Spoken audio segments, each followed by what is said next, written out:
Hello friends, welcome back to Cini World. Today I am going to explain you an action, drama, comedy film from titled We Can Be Heroes. Spoilers ahead. Watch out and take care.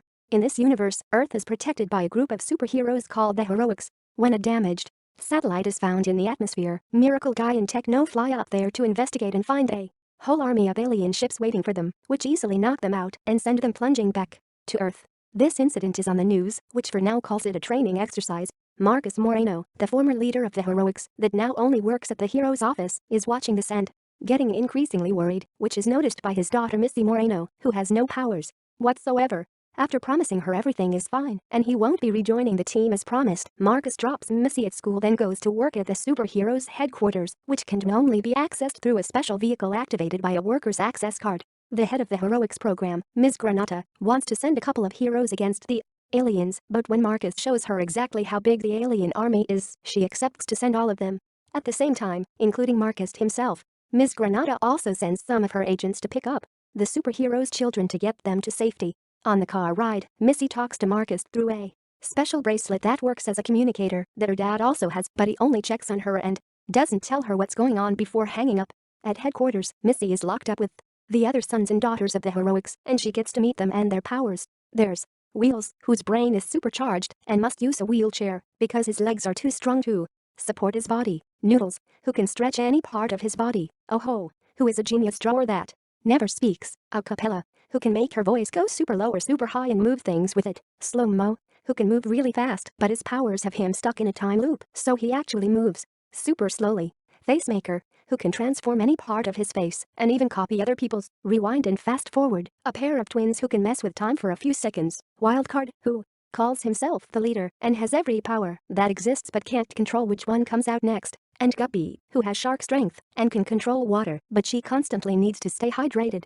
After fooling around for a while, the kids put on the TV to watch their parents fight the aliens, but one by one, the superheroes are defeated and captured by the enemy. The president cuts the transmission to talk to the country, informing them they're sending their army to rescue the heroes, but the chances of success are incredibly low. He also reads a message from the aliens, saying they're going to take over the planet and humanity should comply, or they will be destroyed. Ms. Granata appears on the screen next, telling the children the building is going under lockdown, and they should behave. However, Missy thinks they should leave the room because they're about to be attacked. She knows this because she has realized Oho's drawings show the future, proven by the fact she drew what the kids have done in the room before it happened, and now she has a drawing of an alien breaking in as well. The other children agree to follow Missy's plan, even if Wildcard doesn't like the idea of her having more leadership than him. Facemaker tricks the guards into coming into the vault by teasing some misbehavior among them, then Guppy beats them up with her shark strength before Noodle steals their access cards. One of the guards manages to press the alarm button, locking them in as the aliens arrive, but Rewind turns back time, so when the guard tries again, Wheels hits him with his chair and Noodles puts them all in handcuffs after stealing a jacket, which he puts on as he stretches his body to look like an adult. The children leave the room with Noodles at the front, pretending to be a guide taking them somewhere else, but Missy bumps into Ms. Granata and blows up their cover. The kids run as the alarm is raised and almost make it to the door, but it is sealed on their faces. However, they still have a possible escape route: the ceiling hatch. A cappella forms a stair by making the guards float, and Noodles stretches his arm to open the hatch, allowing the kids to climb up and escape to another floor, where they take the access vehicle thanks to the cards they stole. There are guards already waiting for them outside though, so a cappella uses her powers again to make the vehicle float away from the area. The problem is she can't steer, and they'll soon hit a building, so Noodles stretches his arm out of the window and grabs a pole to make them whirl around a couple of times before letting go, sending the vehicle in a new building less direction. The flight goes well for a couple of minutes until a cappella starts running out of breath, so Missy gives her an address to stop by. Stopping, in this case, means a cappella letting the vehicle drop and it crashing on a garden and its gazebo. The owner of the place is Anita Moreno, Marcus's mother and trainer of the Heroics. They have 2 hours left before the aliens take over, but Anita still takes them all in and promises to train them so they can rescue their parents. While Ms. Granata and her team use the signal of Missy's communicator bracelet to track the kids down, Anita puts them all to train. After assigning Missy as the leader, there is an obstacle course, hand-to-hand combat, and walking on a tightrope, but the most important lesson Anita teaches them is how to work as a team. The twins learn how to be in sync with each other, and Guppy meditates to control her shark frenzy. Teamwork is a lesson their parents seem to have forgotten because they currently are locked in the same room and won't stop arguing instead of trying to work together. Missy isn't feeling very confident as a leader after failing to give the correct orders, so Anita comforts by telling her that, after training many superheroes in her life, the most important one was Missy's dead mother. She didn't have any powers, but thanks to her, Marcus became a good leader that led by example. At that moment, Ms. Granada's men arrive at the house. Anita opens a secret passage for the kids to escape while she's captured by the aliens, and Missy guides them through the tunnel while using the flashlight on Oho's tablet. They need to think of a plan, starting by doing things differently from their parents. They shouldn't use flashy costumes because it would make them easy to find. They should lure the aliens out of the cities so they don't destroy buildings and just put less attention on themselves in general. Missy has a plan in mind and whispers it to Wildcard while showing him something on the tablet that shocks him. He explains the plan to the others while claiming they thought of it together, and the kids get ready for action. Oho's drawings predict a supply alien ship landing nearby, so the children find it and get inside. Slow-mo is too slow and almost gets captured by the aliens, but Noodles stretches his arms and drags him inside before Wheels and Guppy press buttons until the ship takes off. It connects to the mothership and the kids enter it after Noodles stretches his neck to check nobody is around. The place is too big and finding their parents could take forever, so Wheels comes up with an idea. Since Granada could find them thanks to Missy's bracelet, he should be able to modify it to use it as a tracker to find Marcus's bracelet too, and therefore all their parents. The group starts following the bracelet signal through the mothership hallways when suddenly alien tentacles start breaking through the floor and chasing them. They run away, and after Acapella uses her voice to temporarily stop the tentacles so they can reach the door, the children make it to a room with a giant pyramid in it and see the president making arrangements with some strange men to drop that pyramid on Earth in an hour. The kids decide they need to stop it and turn around to leave, only to be found by Ms. Granata, who at first pretends to be mad but then congratulates them for behaving so heroically. The good moment doesn't last long, however. Wheels' readings on his screen and Oho's new drawing tell them a shocking truth. Ms. Granata and the now arriving president and his men are actually aliens who reveal tentacles coming out of their backs. The children are put in a special undestroyable room, and Ms. Granada locks it with a special key after taking away Guppy's water bottle. Their parents are in a similar situation. No matter how much they hit the walls with their powers, they cannot break them. Suddenly, the door opens and an alien enters the room. The superheroes try to attack it, but it easily pushes them all away, as if they were normal humans. The alien removes its skin, which was actually just a towel, and reveals to be Anita, who scolds all of them for having dropped training for a year and forgetting all their lessons. Meanwhile, Missy comes up with an idea and starts talking about the fact they won't be able to escape and that there's no future for them. The other kids think it's rather depressing of her to get like that, but soon they catch on and begin saying sad things too, so everybody cries, and Guppy can collect the tears to make a key with her powers that they'd use to open the door and escape. They only have 18 minutes until takeover.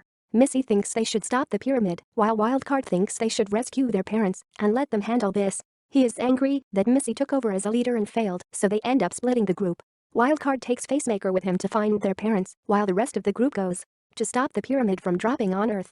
Ms. Granada is watching them go through this on the security cameras, and when noticing Wildcard and Facemaker argue with each other and split as well, she decides it's the perfect opportunity to capture Wildcard, whose lack of power control and temperament make him a perfect target. They catch him just a moment later while he's trying to use his powers and failing at it. They take it to another room to interrogate him, but Wildcard answers all their questions with jokes. Meanwhile, the kids arrive at the room with the pyramid, but before they can enter it, they're surrounded by guards. The kids start fighting them hand to hand, except for Guppy, who is trying to stay calm.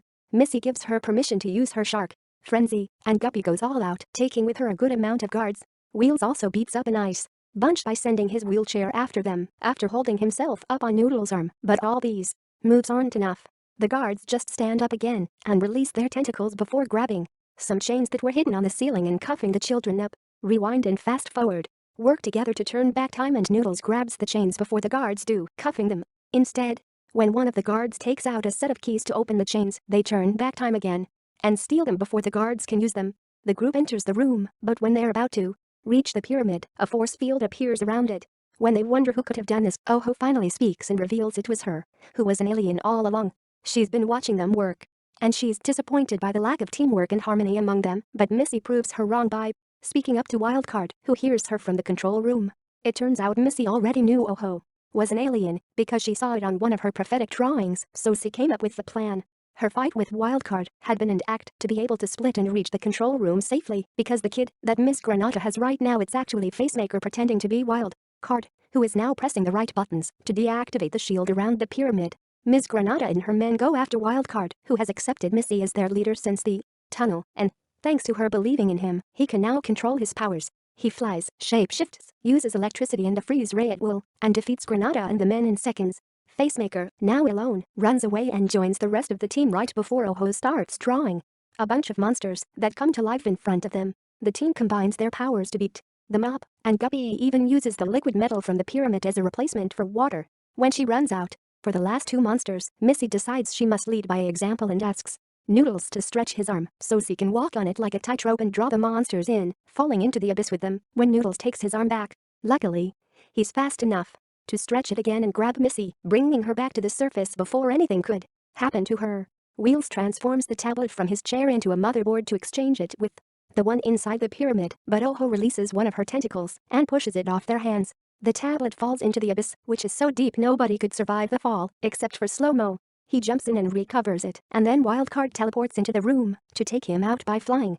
Noodles takes the tablet from Slow-Mo and stretches his arm to the top of the pyramid to exchange the real motherboard for their fake right as the clock hits 0 and the pyramid opens to start the takeover from inside. Their parents come out. The kids are confused by this turn of events, and Oho explains what's going on together with the president and Miss Granata, who just arrived. The takeover didn't mean an alien invasion, it means a takeover of their parents' powers. The new generation is always an improvement over the last one, and children are inheriting all of Earth's problems, so they need to fix them sooner rather than later. So the aliens infiltrated the government and the Heroics headquarters to train the kids and accelerate the transfer of power, because on their planet, children are the leaders. The kids accept to become the new team of superheroes that will protect Earth and the galaxy with Missy as their leader. And now they've reached that agreement, they are allowed to reunite with their parents, who are all very proud of them for their heroic actions today. Thanks for watching. Please subscribe for more videos.